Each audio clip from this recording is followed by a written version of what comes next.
Hello, everyone. I'm Tanya Rivero. Thank you for joining us. We are still learning more about the mass shooting that left at least 12 dead at a California bar. Here's what we know so far.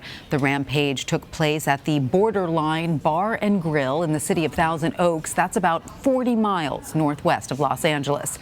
At around 11:20 p.m. Pacific time, police received reports about a shooting at the popular bar and country music event. Police responded to the scene shortly after. Several witnesses said they heard rounds of gunshots. Not including the gunman, at least 12 people were killed, including Ventura County Sheriff's Sergeant Ron Helis. He was one of the first officers to respond to the scene. Officials identified the gunman as 28-year-old Ian Long. He was found dead from a self-inflicted gunshot wound inside the bar.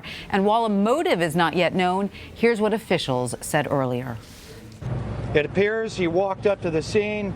He shot the security guard that was standing outside. He stepped inside.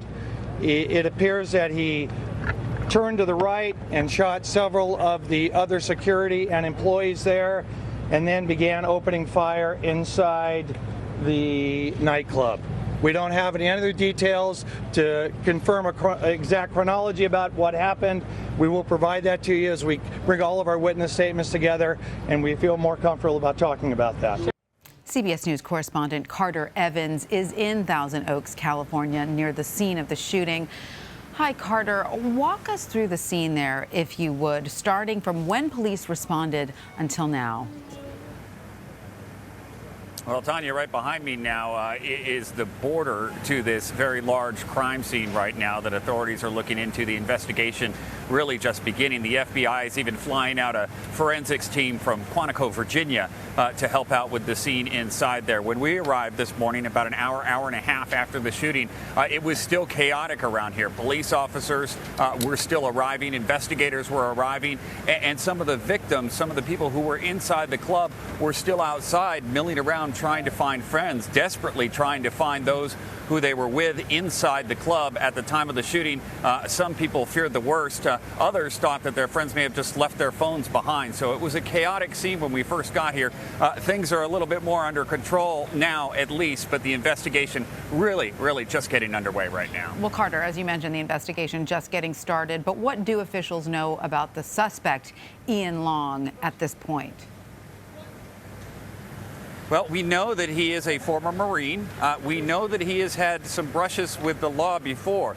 The sheriff told us that he had basically a few traffic stops. He was in a bar fight once at one time. He was the assault victim, they said. And then more recently, a few months ago, they were called to his house over some sort of domestic issue in which a crisis response team had to be called. Family members and family members have reportedly told neighbors, and the neighbors tell us that Ian Long may have been suffering from PTSD. And really, that's all we know about him right now. Now, Carter, you've been speaking to witnesses. How are they processing this horrific event?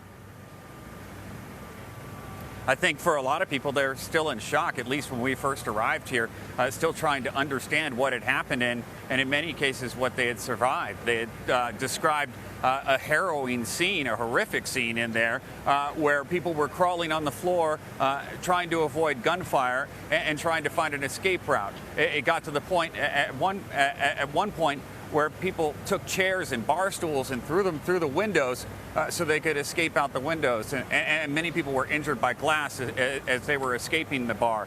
So it was just a chaotic scene, and I think really still sinking in for all of those involved. It's just unimaginable to consider the terror of the people inside that bar. Carter Evans in Thousand Oaks, California, thank you so much. Sure.